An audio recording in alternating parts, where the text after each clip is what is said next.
Food Bank Community adalah sebuah inisiatif atau organisasi yang bertujuan untuk mengumpulkan, menyimpan, dan juga mendistribusikan makanan kepada orang-orang yang membutuhkan dalam suatu komunitas atau daerah tertentu. Tujuan utamanya adalah untuk mengatasi masalah kelaparan atau kekurangan gizi di kalangan masyarakat yang kurang mampu.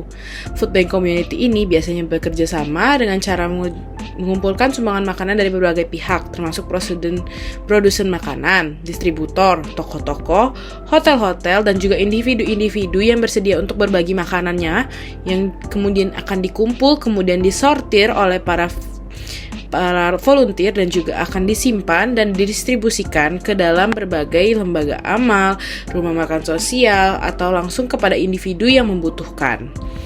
Organisasi Food Bank Community ini memiliki peran penting dalam mendukung keberlanjutan pangan, mengurangi pemborosan makanan, juga membantu masyarakat yang membutuhkan untuk mendapatkan akses terhadap makanan yang cukup dan bergizi.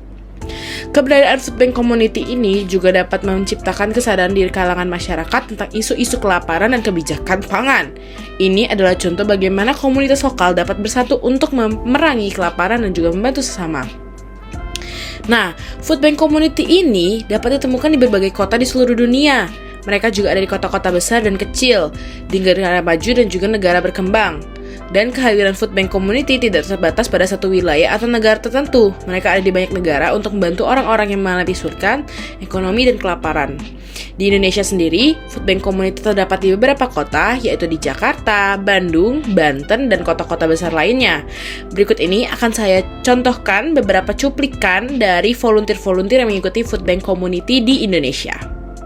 Kalau pakai cara ini, kita pasti bisa ngurangin kelaparan di Indonesia. Jadi ceritanya, gue lagi ada kesempatan main dan belajar ke Food Bank Bandung. Ini adalah tempat mereka ngolah makanan berlebih yang masih layak dimakan. Kayak contohnya ini ada susu atau makanan dari hotel, terus nanti disalurin ke mereka yang membutuhkan. Nah ini gue lagi jadi relawan, dan makanan yang mau diolah hari ini itu adalah makanan berlebih dari hotel di sekitar Bandung. Karena emang pasti ada makanan berlebihan di hotel-hotel. Jadi mending disalurin ke yang berkekurangan. Tapi pastinya mesti diolah dulu secara bersih dan aman, biar bisa dimakan dengan nyaman. Nah ini makanannya mesti dicek dulu semua kondisinya masih layak atau enggak. Kalau dari rasa udah pasti enak sih karena ini makanan hotel. Terus jadi relawan ini seru, banyak nambah teman baru yang punya misi sama ngurangin kelaparan di Indonesia. Dan sekarang makanannya udah siap, udah dikemas rapi dan bakal dianterin ke suatu yayasan di Bandung. Mereka mendidik anak-anak di jalanan yang tiap harinya harus ngemis atau ngamen buat cari duit biar mereka bisa makan. Tapi spesial setiap hari Sabtu ini mereka bisa makan makanan hotel yang enak banget. Bayangin kalau di setiap daerah ada organisasi baik kayak gini yang bisa manfaatin makanan berlebih di sekitar mereka dan salurin ke tempat yang membutuhkan. Bayangin berapa banyak orang kelaparan yang bakal kebantu. Dah.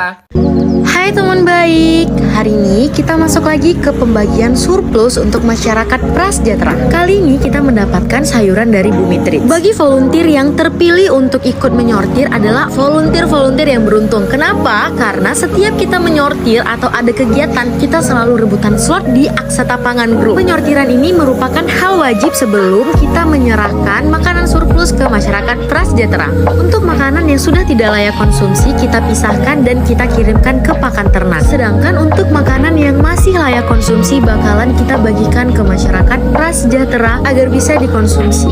Nah, kebetulan hari ini masyarakat prasejahtera yang kita kunjungi ada di Jalan Eka Rasmi, Gang Eka Rosa. Seperti biasa, untuk volunteer yang ikut membagikan surplus harus mengikuti seluruh SOP dari Aksata Pangan, yaitu wajib menggunakan masker, sarung tangan, dan juga rompi Aksata Pangan. Nah, sebelum kita memberikan manfaat, kita juga menjelaskan apa itu Aksata Pangan dan apa-apa saja makanan yang bakalan kita bagikan. Tidak lupa kita selalu memberitahu bagaimana cara mengolah makanan dan juga bagaimana cara membuat makanan tidak mubazir. Jadi Aksata Pangan selalu mengedukasi setiap penerima manfaat agar memperhatikan makanan supaya tidak banyak terbuang. Bagi teman baik yang ingin bekerja sama atau ingin bertanya-tanya lebih tentang Aksata Pangan, boleh langsung cek profil kita. Di sana ada email Aksata Pangan yang bisa dihubungi. Terima kasih teman baik, sampai jumpa di video kita selanjutnya.